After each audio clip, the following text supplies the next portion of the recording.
All right, guys, so welcome back to the Arena Record Podcast. We're not dead. We are here still. We've had a little bit of a break, and we're coming to you today from the face of the sun here in Tryon, North Carolina. And yeah, it's toasty out, like a proper toasty southern day. Yeah, proper. You can tell we've been watching some English TV shows. It's a proper day. So we've got Clarkson's Farm got us good. Exactly. So we got a really exciting guest. We got Brinson the Entertainer, Brinson James. Hey, thank y'all so much. I've watched quite a bit of your podcast. Got quite a bit of my friends on here, so I love to be on here. Thanks for having me. Hey, we're glad to have you, man. We love stepping it up and getting some people that are inside the rodeo world, and we kind of talked a little bit off camera about, you know, a lot of people see that on TV or social media, but they don't know the person. They don't know who it is and where they came from, and we want to dig into that a little bit, but we know you mainly through Dalton Morris. Exactly. Yes. And he's been a guest of ours, one of our really great friends. He's probably my best friend. I mean, we're every day, every other day call him, and he's always there. We're close to the only guys that are constantly thinking about how to make our sport better. Yeah. You know, I mean, just in all around, he's constantly thinking about rodeo and entertainment and how to make it all better. So with that, how did you and Dalton even meet to begin with? I think the very first time I ever met him was in Oklahoma City at the IFR showcase. He was in the showcase, and I got hired to be the special act for the finals. It was myself and Austin Stewart were trick roping as the devil went down to Georgia. Awesome. I was Johnny. No, he was Johnny, and I was the devil. And and whenever the devil would come out and sing, I would trick rope, stuff like that. And so it was very, very cool to get to do that and hang out with all those people, because I never really get to hang out with other clowns. There's rare. There's more than one clown at an event. Yeah. Usually it's an accident. Yeah. But usually intentional. Yeah. But bullfighters, bullfighters see all clowns. So they'll come up to me and say, "Hey, that act that Tyler or Disco Dalton." No, I mean he told me about it, but I've never seen it. And so to go there and hang out with everybody at the IF showcase, tons of clowns were there. Got to meet Dalton for the first time, and then I found out that we're very similar. He's been a rodeo clown his whole life. Me too. I followed my dad in Hollywood Harris, and so for both of us to be rodeo clowns our whole life, we know how each other works, I think. Yeah, that's awesome. We watched a little bit of stuff because just recently I heard somebody say, look it up on YouTube, and I didn't even think about it. But we were looking up some stuff with you and your dad, and Boogerhead, I guess, was your character back when you were with him. Yes. So, Hollywood and Boogerhead. Yeah. Was the clown team all growing up for 18 years. Me and my dad, we traveled all over the place. Since I was 2 years old, we lived on the road traveling, my mom, dad, and I. And we went from rodeo arena to a family's place to a rodeo arena. We had almost like a NASCAR trailer that my dad built. And so we lived on the road for 6 years. The first 6, they did it for 5 years before me, and then another 6 years with me. And then we bought a place next to my grandparents in Florida. I had to start going to school. Yeah. Minor details. Yeah. I mean, so we had to. So school happened, but rodeo kept going as well. Once probably I was 13, 14, 15, and then I started flying with my dad almost every single weekend all over the country. And he actually had a bad accident when I was 18, and that's what put me in the light of being I can do it by myself. Yeah. It was always a clown team. I've never thought different. You know, I mean, this is what we are. It's a rodeo clown team, Hollywood and Boogerhead. And so the very first time that they said, "Hey, okay, we'll try the kid out," it was a PBR in Canada. Really? Yeah.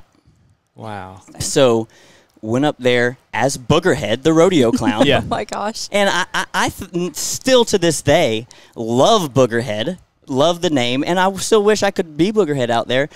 Kinda. You know what I mean? Just a touch. Because as soon as you hear it, you immediately remember it. You ain't going to forget it. Yeah. And so that's what I loved it so much. And that's Boogerhead. And so my whole life, nobody called me Brinson. I was Boogerhead throughout my whole family. My mom, dad, aunt, uncle, everybody called me Boogerhead.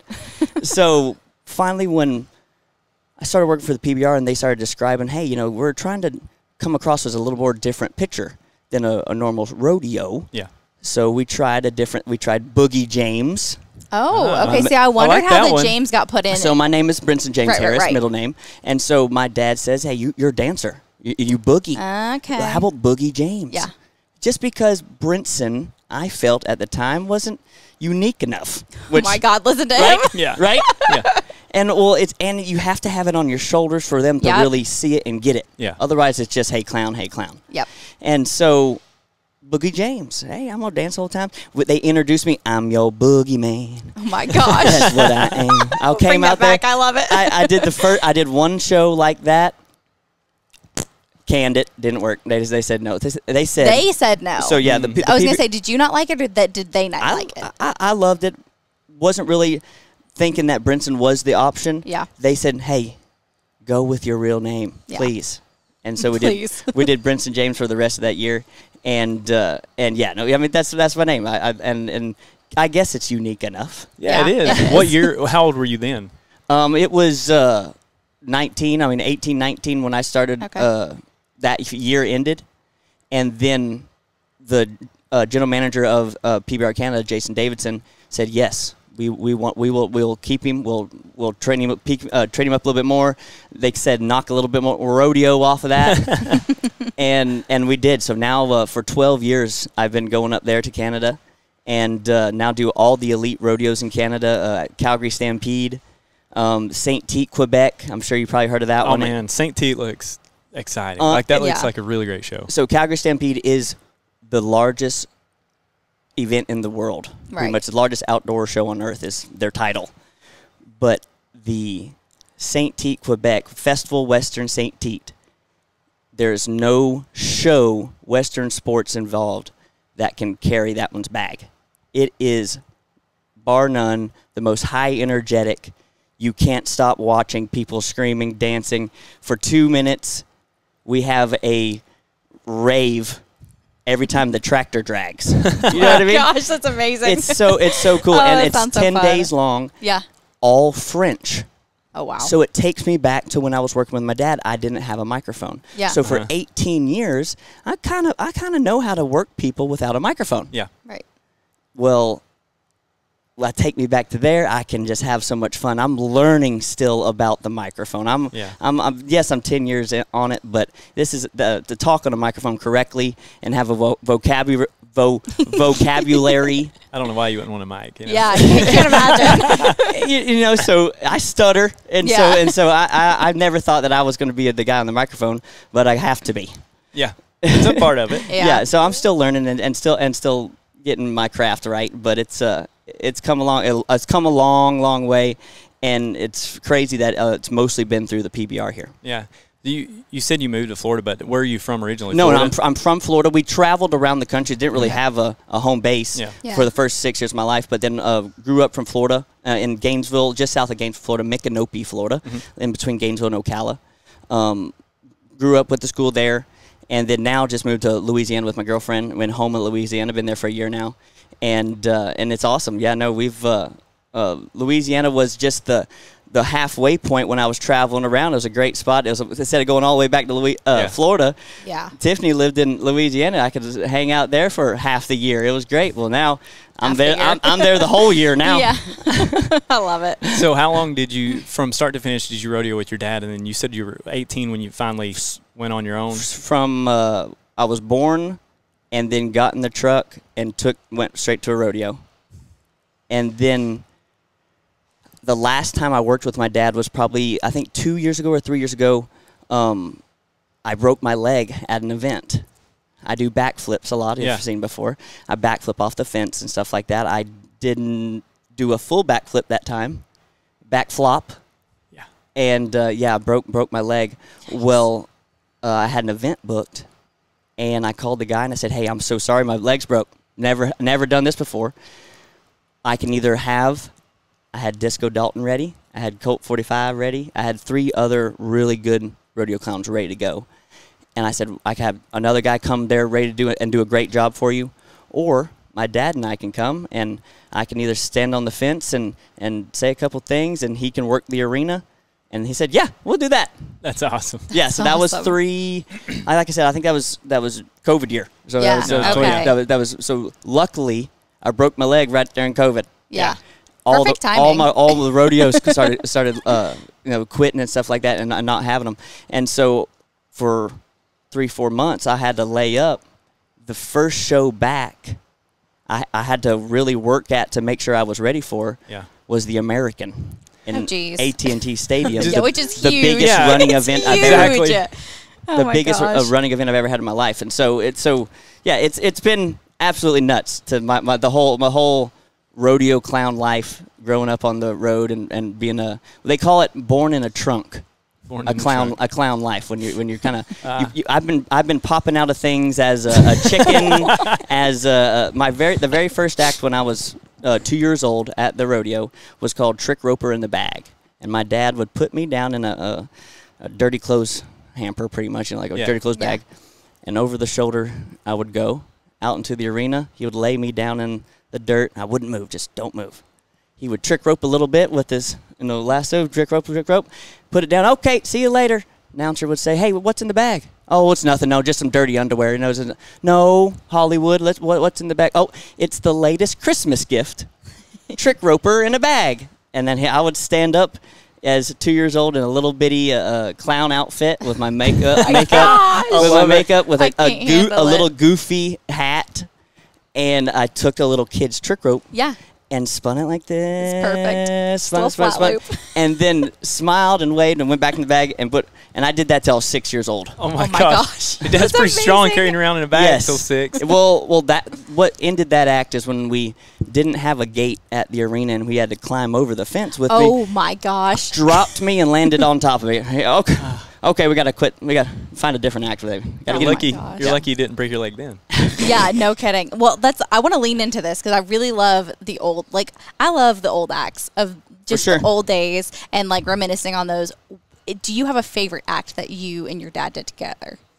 Yeah. So we've done a bunch, of course, funny ones that we just, hey, let's try this here and there that were very, very fun. But I don't really remember it so much because it's like one of the first ones, but it's all the pictures. We have the little outfit, we're growing up, we've seen that one, but it was the boxing act where I'm the boxing champion and my dad is the boxing challenger.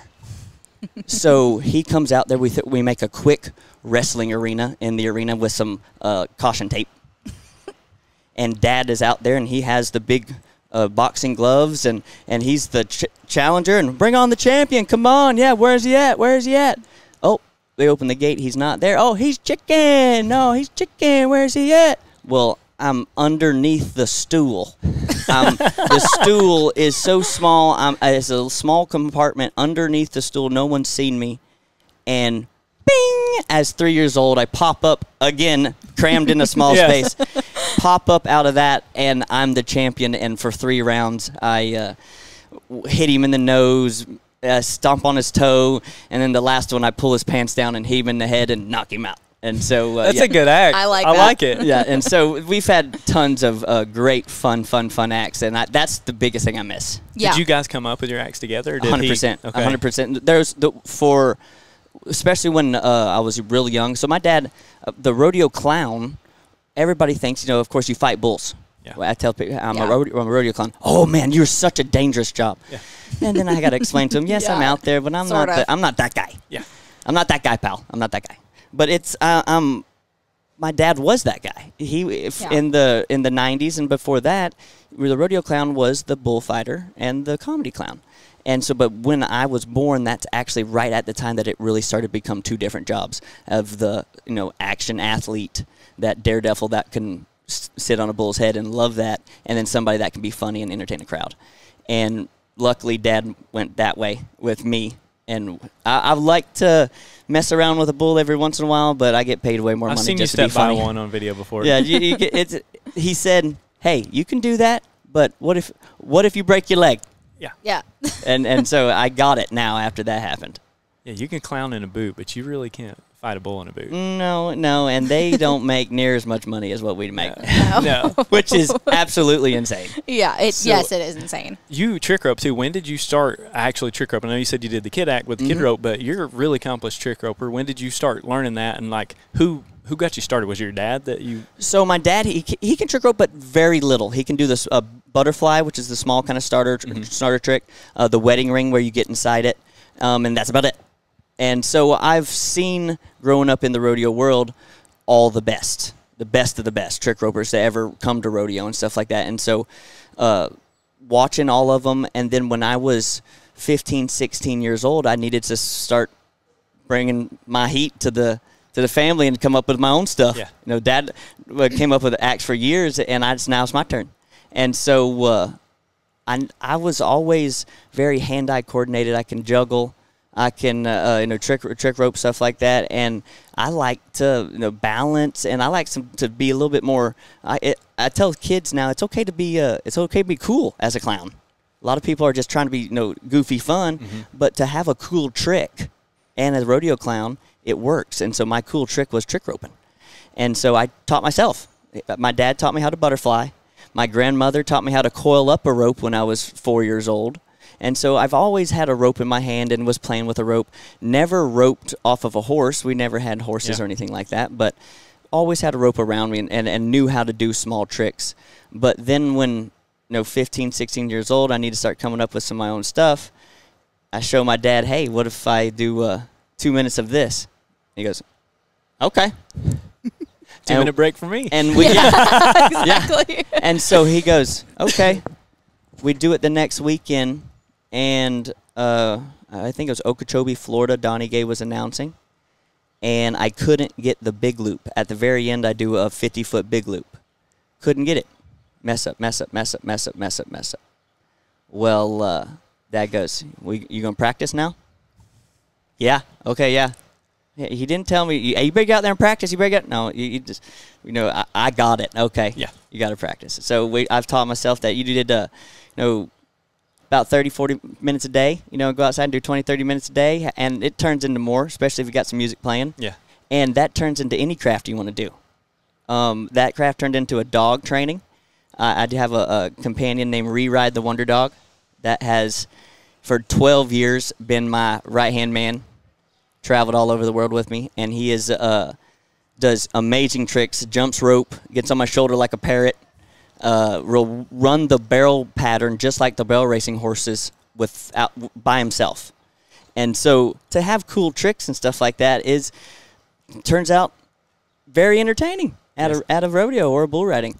And so that form of entertainment definitely has been done before, but I'm just pouring into it a little bit more where, yeah, I can be funny throughout, but let's also do some cool stuff and get this crowd more energetic for these bull riders, because that's my biggest thing. Yes, I'm here for entertainment, but I feel like if my biggest job is to get the crowd screaming for the cowboys and cowgirls, because it truly, when the crowd screams, it builds something inside you as an athlete. Yeah. So a bull rider told me that. I said, please, get them screaming for me because I can ride better. Yeah. And so I took it to heart, and I'm running with it. And so I'm a cheerleader through and through. That's awesome. That can trick rope. Yeah, I think the first time I saw you, it was probably around 2007 or 2008. It was a Super Bowl event in Johnson City, Tennessee. And that was the first time I'd ever heard of you, and I was impressed. And I think I remember you danced a lot. Hey, that was where Lucas, man, that was the first time I ever met him. Is it really? That is so funny. He was just here with us, trick roping. You just seen him with us. We were, Tiffany and I drove over there to Johnson City. Amazing event, Super Bowl. Super fun in that little building there. It's down a little hole. It is. It's so cool. So cool, yes. And so, but yeah, that was I didn't know that yeah. Yeah, I think you remember you got on a ladder and did the big loop from the top of the ladder. 12-foot ladder. So that was the coolest part and what did me in with the old leg. Ah, the ladder. And so the first time, actually, so I broke both legs within a couple months. Within a couple months. What are you not drinking enough milk? Yeah. Like calcium. You need some here? milk. Oh my God. So you've backflipped off a lot of stuff. I got a different question for later, but this reminds me. So what's the craziest height or thing you've backflipped? Because I think I've seen a tractor, and I believe it was St. Tite. What else? So yes, the roof off of a big boy John Deere tractor was pretty stinking scary. Yeah. But when I put my ladder up to it, it was 12 foot, and I've been doing 10 to 11 foot backflips pretty decently. And I seen that, and I said, well, I've done the ladder 3 years in a row here. I have to do something. So I tried that. And it was on top, like I said, the roof of one of those big tractors. It was very high. But we had another French show in Canada, not St. Tite, but I did a couple of them over there. Again, those tractors are a big sponsor, and this one had a bucket. So I got in the bucket, and I got up in the bucket, went as high as it could go, and I did the big loop from there. Well, this was an 80-foot. It was the biggest big loop I could ever done. You know, like it was. I bought a 100-foot, and I put my Honda, and I tried, and I said, I want to see how as big as I can get it. And so I got as high as up in the air as I could, and 80-foot is massive. Yeah, that's insane. So I get up on the bucket of this tractor way up in the air, and I would guess it was more than 12, so it would have to have been close to 15, 16, 18 maybe, 16 to 18. 36 probably. It was at least 40 feet. Least. Yeah, at least. And so I do the big loop, drop the rope, and okay, come on down, because I want to do a backflip. I know I want to do a big one, but not this big. Yeah, not that big. Mm-hmm. So come on, let's go down.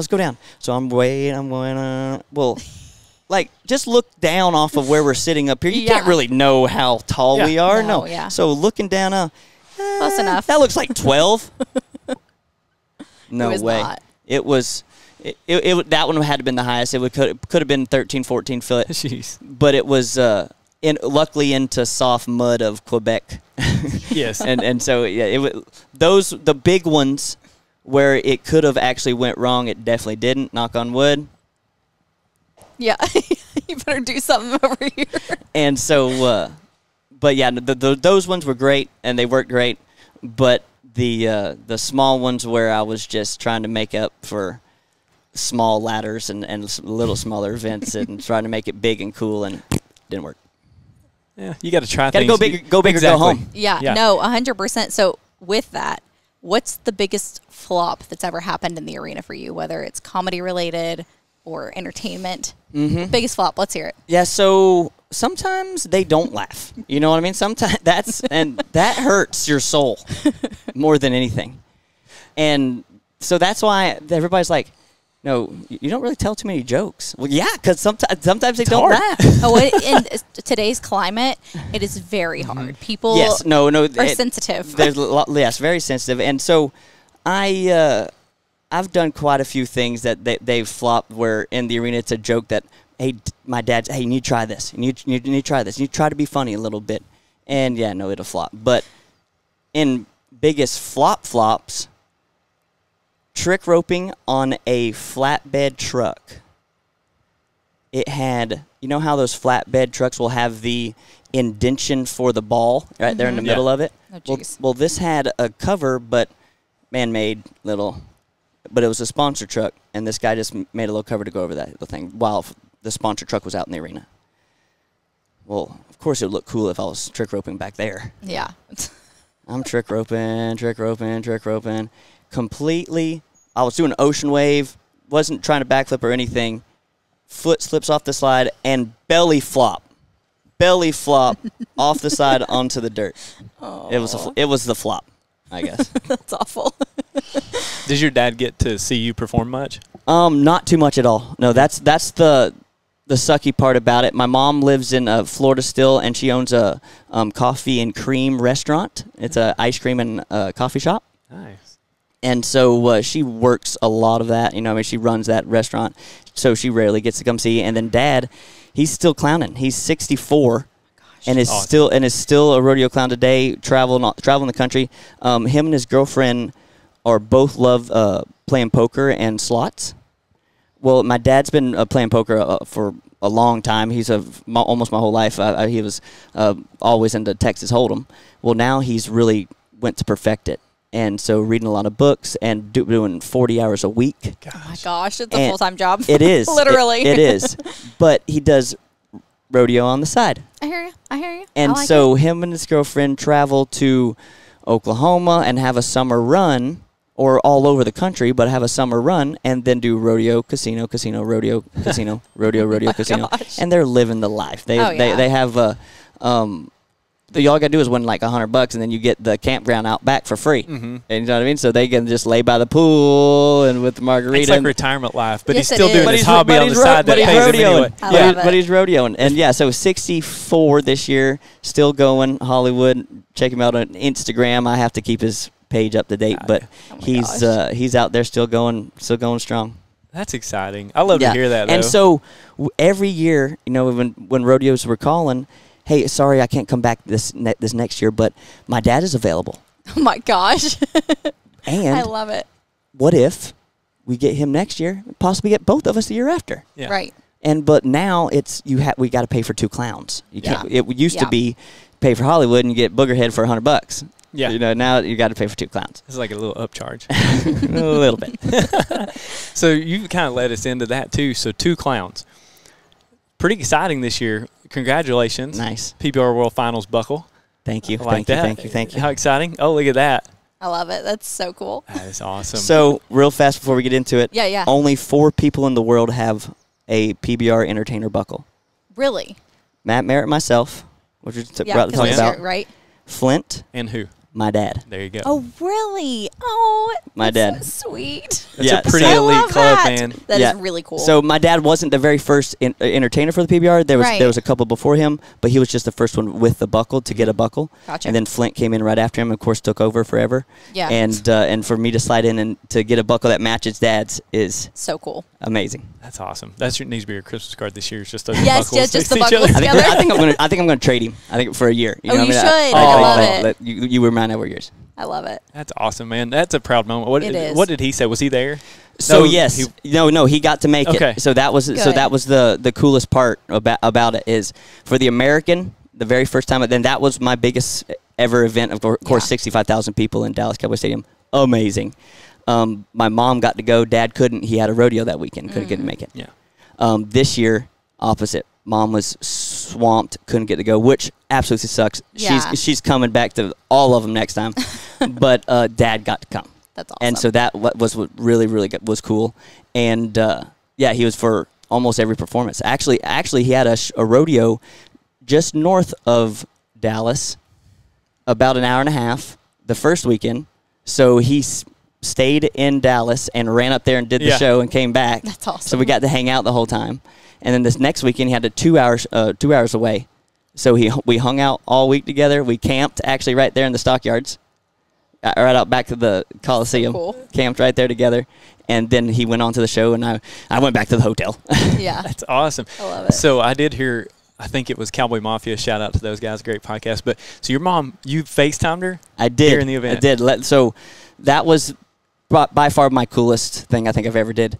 She doesn't get to see me much, so FaceTimed her, but Tiffany brought the tripod. And I had the tripod set up in the middle of the arena with the camera on the backside, the big camera that's in the shark cage. So we could see her and then her watching me trick rope. And I trick roped right there in front of the phone. So cool. To a song that was called I Love My Mama. On Mother's Day. I love it. That's amazing. That's like major brownie points. Yes, it is. Yes, it is. There is, all the stars aligned for that one. Yeah, no, it had to. Like, it's funny at how my things very like first that happen. World Finals. That's amazing. Dude, that's exciting. So the World Finals, unbelievable experience. Yeah. To have it at Cowtown Coliseum, some people have ups and downs about the whole experience. I think it's amazing. Mm-hmm. The atmosphere that we can create in a small building like that, you can't get that in anywhere else. Yeah. So we can literally be on one side of the arena, do something small, and the other side sees it. Mm-hmm. And so I love that. And we pack as much pyro and lights. They had the whole arena, like signage was video screen. Yeah. It was absolutely nuts in there. And so to have it there and then to have Matt Merritt and myself in the biggest building ever of AT&T Stadium, very cool. How did it go having both of you there? Did it help because it was such a massive spread out? Oh, I'm so happy it was there. No, it was by far, could have been difficult maybe. It's so hard to be difficult working with Matt Merritt because he is so easygoing. Mm-hmm. And I am too. We flowed great together. He would say, "Hey, I think I want to try." I don't think I like that.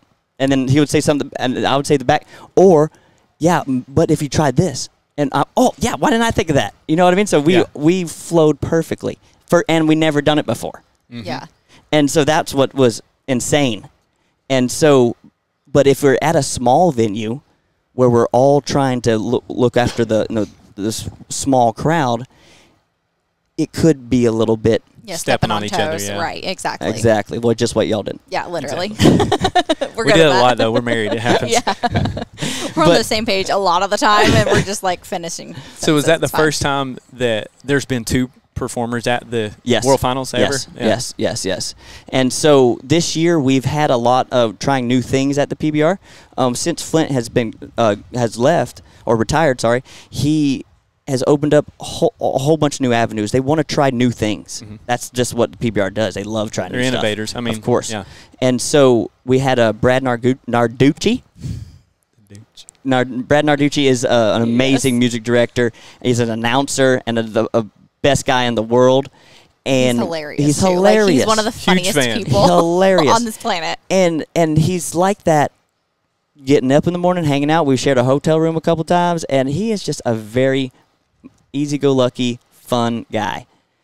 But he is a music director at heart and the best one in the country. Mm-hmm. So I'll do that because I'm funny, but he loves to play some music. So he's mostly has music gigs throughout the year. But when he was off, PBR hired him to come up and do 2 activations. Yeah. Because shoot, he's freaking funny. Yes. And so we can, and he can say things that I can't. Yeah. Yeah. He can pick on people on ways that other people can't. Mm-hmm. Go ahead, Brad. Please. I wish he was at every single one of them because he's awesome. But that's just a partnership for entertainers. Right. Yeah. Because Flint, he had to do everything. He had crowd and arena, and it became too much when a super fan for 20 years can't go into the crowd anymore. Yeah. Right. It's pictures and autograph. He's bombarded and he can't do his job. So he was stuck out there in the arena. So we tried to change things up by having an arena host. Mm-hmm. And Brad stayed out here with a suit jacket and would come in just every once in a while, and we teamed that way. So it was very cool to try another clown in the arena, another entertainer in the arena, and there was so many storylines at the PBR World Finals that didn't really need the clown or Matt and I to, when the bull repulls their rope or the bull lays down real fast and resets, we don't need to tell a joke right there. They got so much. It's John Crimber getting on, the biggest bull, So they got plenty of stuff to talk about. So we're just out there being traditional rodeo clowns by keeping the crowd engaged and having fun. And so it was very, very, very cool. Which is more than a challenge than ever in today's time because we all are so enamored by everything right in front of us. You can literally look up anything you want. 100%. And so people have to stay engaged or they lose interest in the event.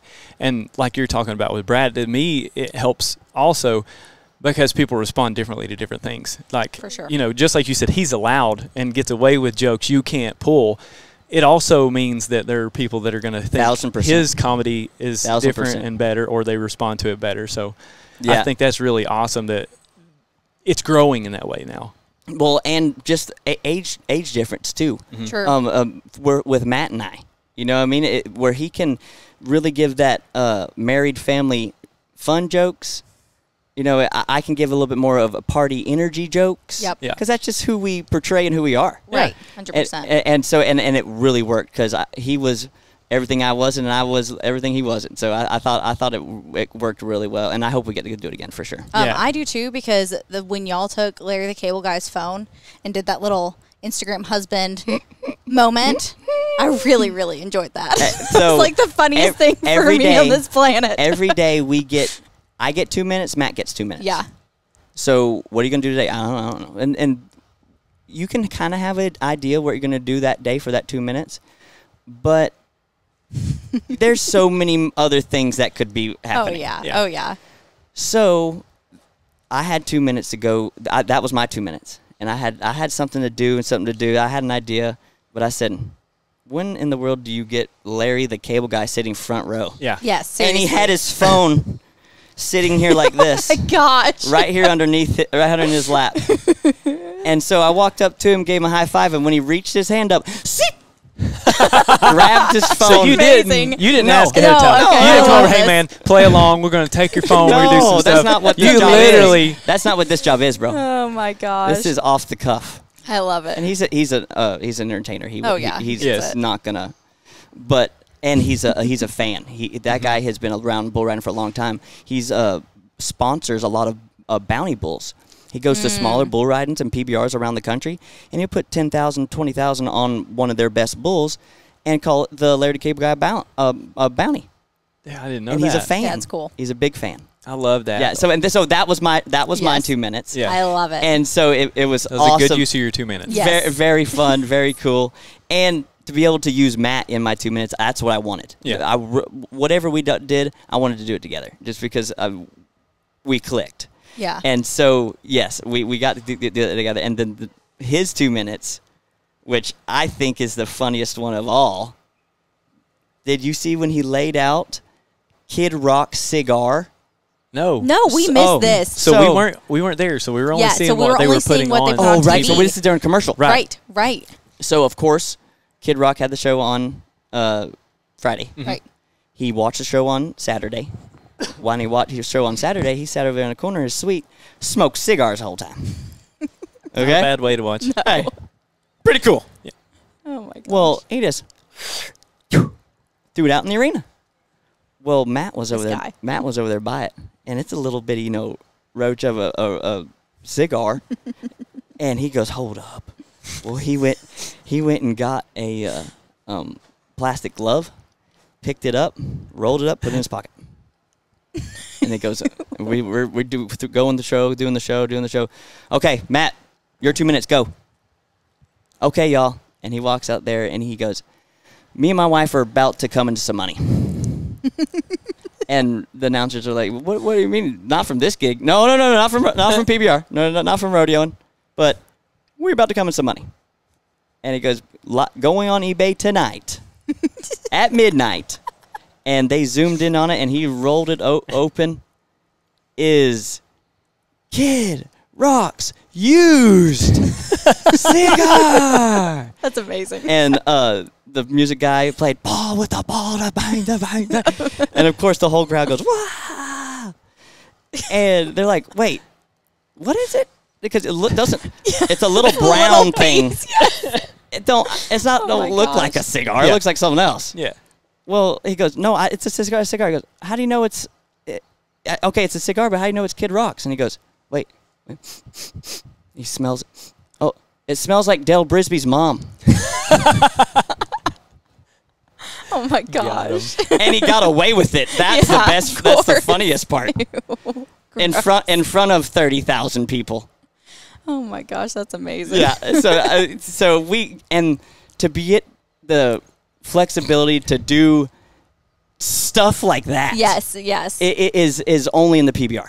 Yeah. Because the PBR, they really wanted. Hey, you did that last week. Let's just try something else. Yeah. Not because it wasn't good, but that, and I really feel that's what brings back so much good fans. Yes. Because a stale show. Oh yeah, the PBR's in town. Let's go watch some bull riding. Oh, this is the part where they give those boots away, right? They did that last year. Okay, let's go get a beer. Mm-hmm. Yeah. Not no more. You know what I mean? Every single time we're coming with something different. Yeah. I love rodeo, but one of the things about rodeo is everybody just goes to the rodeo for the year. Like they check it off their list, they get to wear their boots and their hat, they're happy they did their cowboy thing. It's great. I love it. I'm a huge fan. I know what's going on and who the people are. But a lot of the general public aren't that way. With PBR, it's very exciting. It's the best in the world. But it's not just that brings them in. It's not just an opportunity to wear their hats and boots. It's a fun thing. It's exciting. They go to be entertained. It doesn't matter that it's Western entertainment or a Western performer or whatever. They go because it's just flat out pure entertaining. entertainment. Yeah. Well, and the production value is there too. Like Absolutely. Coming from people that have been in a show and understand production, like PBR just does it right, and they do it right whatever city they're at. It's amazing. The what they've put together and be able to replicate is amazing. So this is the very first year that I've been on the main tour with the PBR. Right. They have, I think, 19 trucks, 16 to 20 trucks travel for every event for the Unleash the Beast. And that is for signage, panels, big screen, speakers, staging, everything. They're just like a rock concert that comes in. They bring everything and just use the house and then leave out. They don't use any house lights. Or, they're a full tour. Unbelievable how many road cases and trucks and workers and the whole back end part of it. It's a huge production show. And we have a timeline just like a run a show would be like on Broadway, where down to the second we know what we're doing. If we're not, our production manager is in our ear. We're skipping this and we're moving on to that. And it's a tightly run show that looks like chaos, and I love it.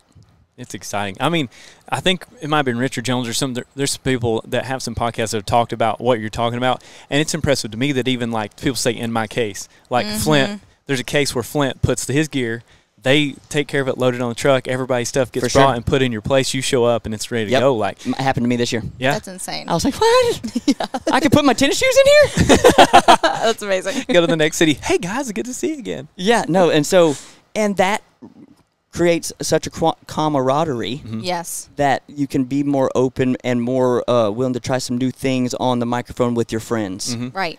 And try some new stuff, and that this guy is going to be over here because he does it every single week. So when I'm doing the fan of the night and I run over here and boom, it's this girl, I don't have the buckle.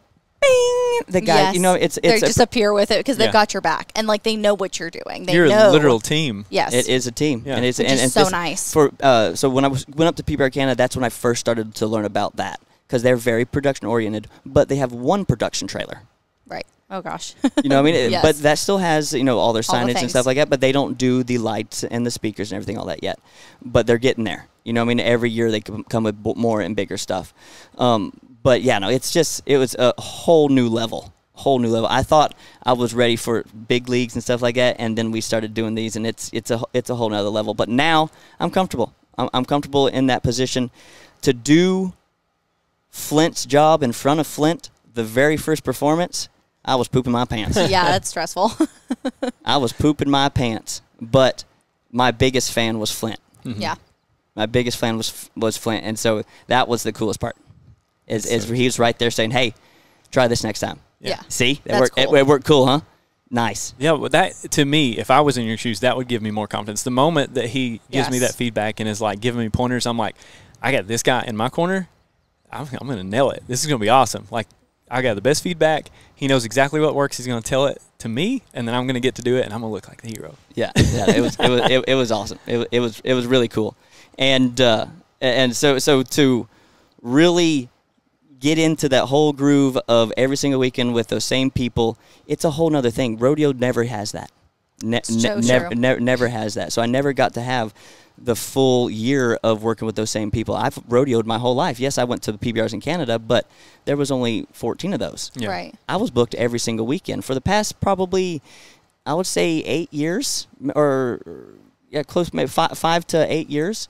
I've been every single weekend all year. I'll have maybe 5 to 10 off. Like this year I have 5 weekends off. And this weekend coming up is going to be my second one of this year.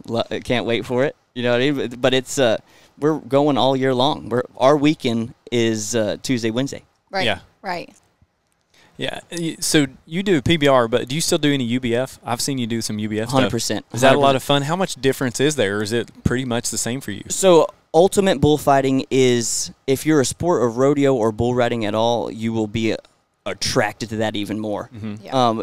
I am a bullfighting fan ever since I was little, just because of who my dad is and everything like that. So where I grew up, so I love it all, and to get the chance to be a part of it, don't tell them I'll do it for free.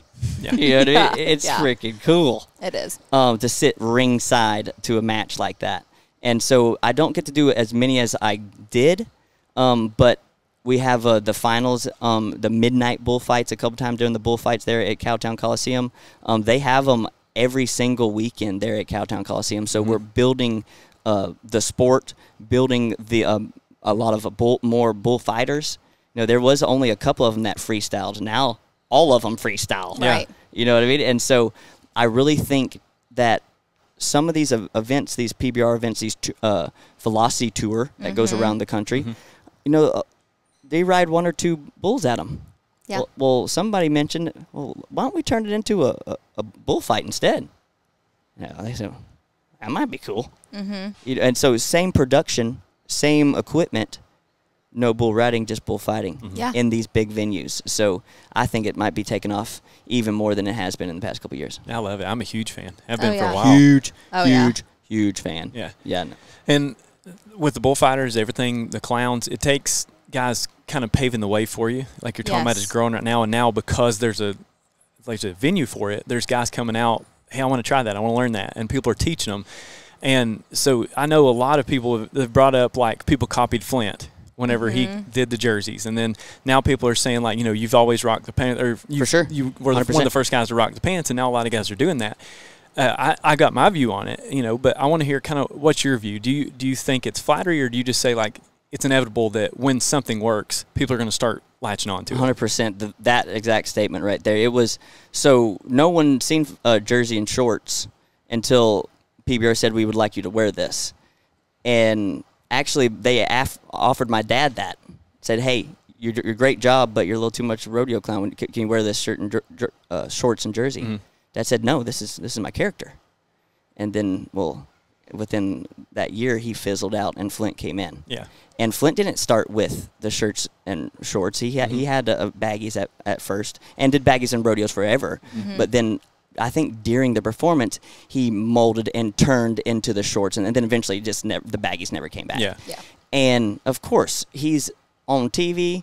He's the top of the top. Everybody sees him, and when they see jersey and shorts, boom! Everybody had jersey and shorts.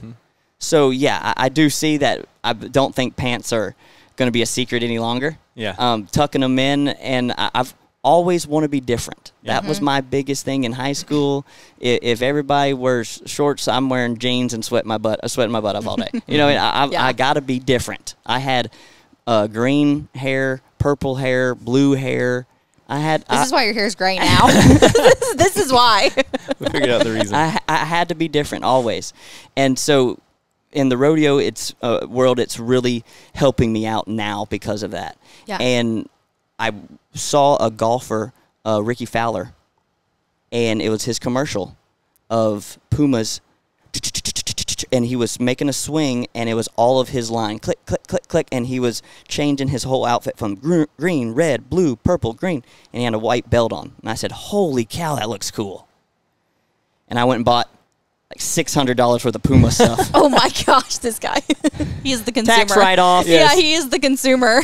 And with a white belt. And so ever since 18, when PBR Canada said, hey, we need to try a little bit less rodeo, I took my baggies off and I had long pants on. Yeah.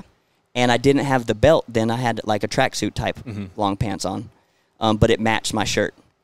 And so eventually I said, I need pockets. If you need pockets, you need a zipper. And then I said, they give me this cool buckle. I want to show everybody. I want to wear it. Give me belt loops. Yeah, so I need belt loops. And so I made my own. That's cool. They gave me rip-away basketball long pants. That's the only type of pants they had. Yes. That was the jersey company. That's the only pants they made. They didn't make pants. And so I sewn my own belt loops on those, and I wore that for a couple years. But then I met Ryan with Full Bore. Yep. And he made my career take off by confidence, because when you look good, you feel good, yep, and you perform good. Right. And so we started, I said, hey, I need some pants. He goes, I've never made them before, but let's do it. And so it took 2 tries, sent him some pants that I love the fit of them, and I've never went back. And I see a lot of pants coming out, and some people are trying to change them up a little bit, capris, try different styles, stuff like that. And, yeah, I mean, they're pants. How many different ways can you cover your legs? Yeah. I mean, shorts, pants, capris, right? Yeah. Daisy Dukes. There's not too many options here. You know, you know what I mean? So, I mean, I don't think, maybe I'm the first clown to tuck the shirt in and wear, but I who knows, maybe. I don't even know that. Yeah. But definitely, do it. Yeah. You know what I mean? But you better be cooler than me. I love that. I pride myself on being clean. Yeah. I'm for ever since I was 18 and got those outfits. It's a white hat, a white belt, and white shoes. I should be sponsored by Bleach, but I mean because I run through it. Some dirty arenas to choose white as the color, but it stands out and it looks good with everything. So I get it. Yeah. So it's to be clean and to look the part. First impressions is everything. Absolutely. Yeah. So you've kind of, correct me if I'm wrong, but I think you've mentored a few guys. Yeah. Well, we have 6 young clowns in the country that maybe want to do it. We have so many rodeos, and I can't do them all. You know, or Disco Dalton can't do, and I can't do them all. You know what I mean? Yeah. And so a lot of people are trying to, hey, let's try a young guy. Mm-hmm. You know, because all rodeo clowns are old.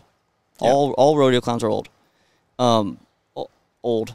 You know, 50. You know, but there is a disparity in age there. Like guys in their 20s, early 30s, and then old, you know, older. Yes. I hate to sound that way, but it's true. There's an age gap. For sure. And so I want to help as much as I can. You know what I mean? I want anything I can do. Kyle Lehman was a trick roper that met up with Colt 45 and said, hey, you're pretty funny hanging out. Why don't you try to be a clown? And he goes, okay. And then he told me about it, and I said, hey, I got a broke leg, and this place over here just called me, and they only pay $500, but they got quite a bit of rodeos. Yeah. You want to come down here? He lives in Tennessee. He's going to lose a good bit of money. He goes, okay. And so he comes down and stays at my house tonight, and he drives me because I can't drive. And we go down there to the show, and we're talking about bull riding and clowning and the whole time, and he's very knowledgeable about the show. He's rode bulls before. He's been a part of rodeo. And so I figured he'd done 1 or 2. Nope.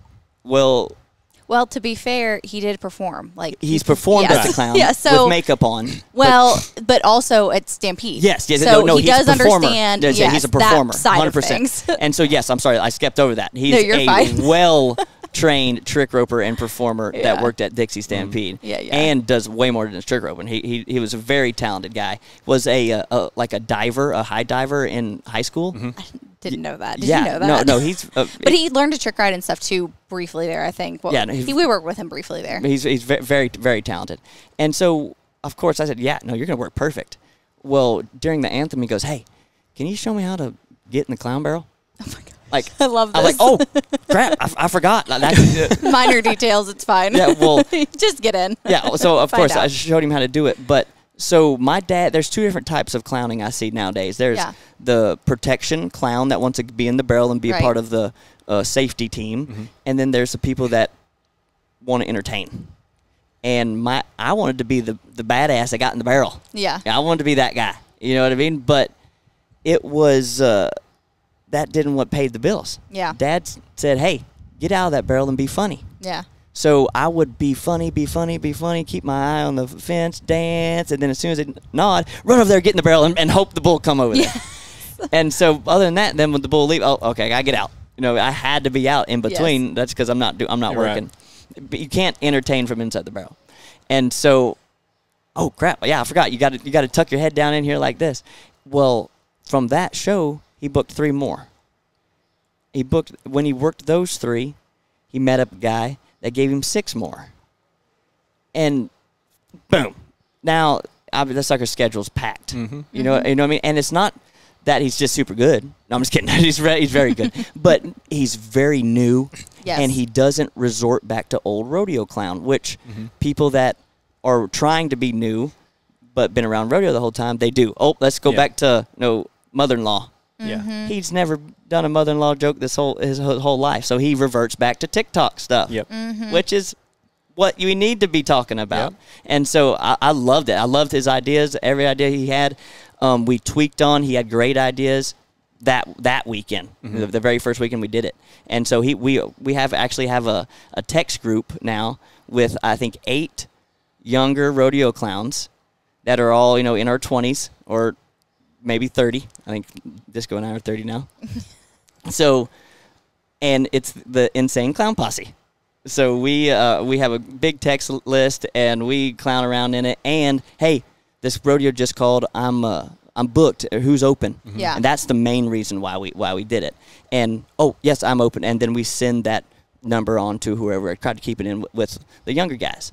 And what the coolest part is, all the clowns and our girlfriends and wives get to have a clowncation. Yeah.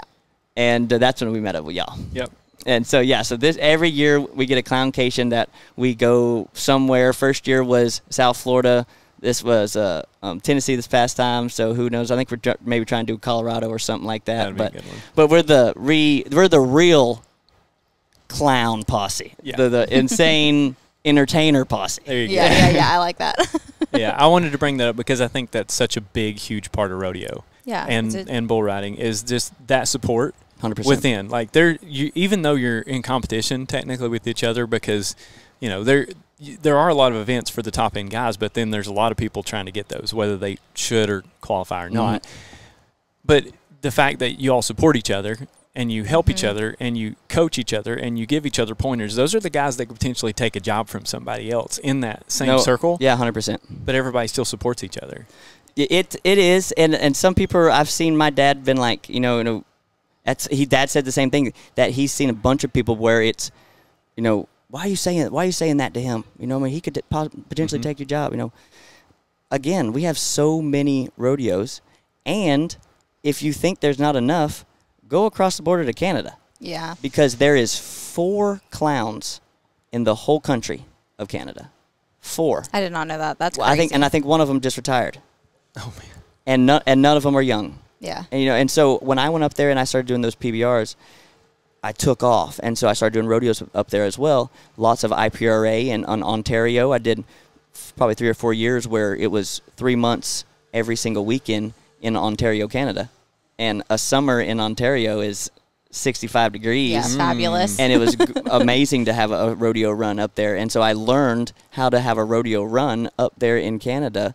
And there's so many rodeos, and they need clowns. So I I've actually gotten 4 different guys, hey, get your passport, hurry up. Yeah. We need your help to come up there. And Dalton's been going up there a couple times.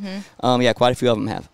That's awesome. So we'll kind of wrap with this. If you were going to get to talk to a really young guy that's wanting to get started in it, or somebody that's been doing it for a little bit and they're struggling, maybe not just one piece, but what would be the most important thing you would have to share with them if they're listening to this? 100%. That's a great question. I would think it's I'm learning to about that question, but it's to just wait on it. You know what I mean? You got the idea, just stick with it.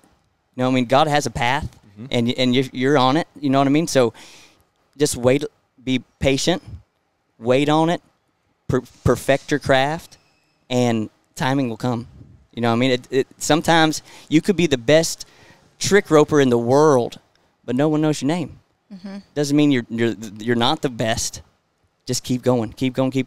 And so eventually everybody's going to know your name. You know what I mean? Just keep the grind, and it's going to work. That's awesome.